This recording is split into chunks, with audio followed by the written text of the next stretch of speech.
Mananatili sa Los Angeles Lakers itong si Jackson Hayes na nag-agree ng 1-year deal sa team mga kaibigan. Maganda ito para kay Hayes, paniguradong mag-i-improve pa siya sa LA next season, magiging backup center po siya kay DeAndre Ayton. Ngayong may 18 na ang purple and gold ay sureball hindi na sila maiiwan pagdating sa palakasan sa ilalim. Dahil sa Lakers na ang former first overall pick mga kaibigan, ay marami na ang nagsasabing malakas na nga daw po ang Lake Show dito.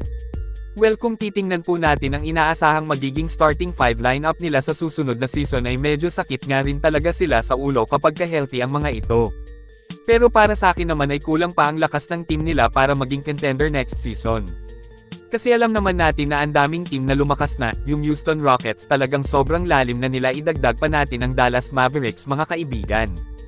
Medyo nakulangan pa ako sa lineup ng purple and gold, hindi pa kasi lumalim ang bench nila, kulang pa talaga sila sa malalakas na reserba. Dahil dyan pasukin po natin ang isang matunog na trade rumors ngayon sa pagitan ng Miami Heat at Los Angeles Lakers, kung saan interesadong kunin ng Lakers ang former Warriors champion na si Andrew Wiggins. Yun nga lang, medyo mabigat ang gustong kapalit ng Heat kay Wig, hindi lang medyo mabigat, talagang mabigat, kasi gusto ng Miami na sina Rui Hachimura, Dalton Connect at isang future pick ang ibibigay ng Lakers kapalit si Wiggins.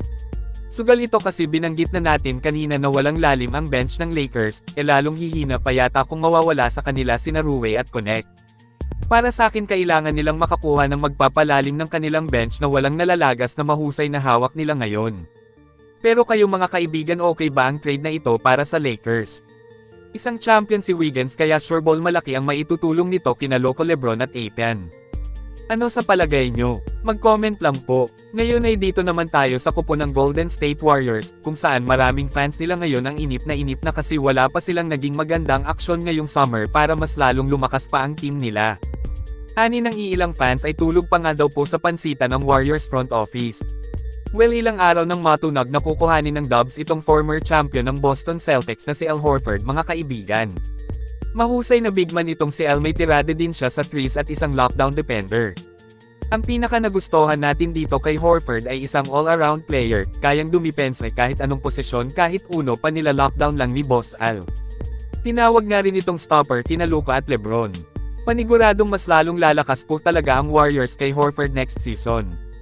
Ito panoorin po natin kung gaano siya kagaling sa depensa, halos wala pong magawa ang sinasabing malakas na duo ng Lakers sa kanya. Hindi lang sa depensa ito, magaling, matinik din siya sa opensa, mataas ang basketball IQ niya.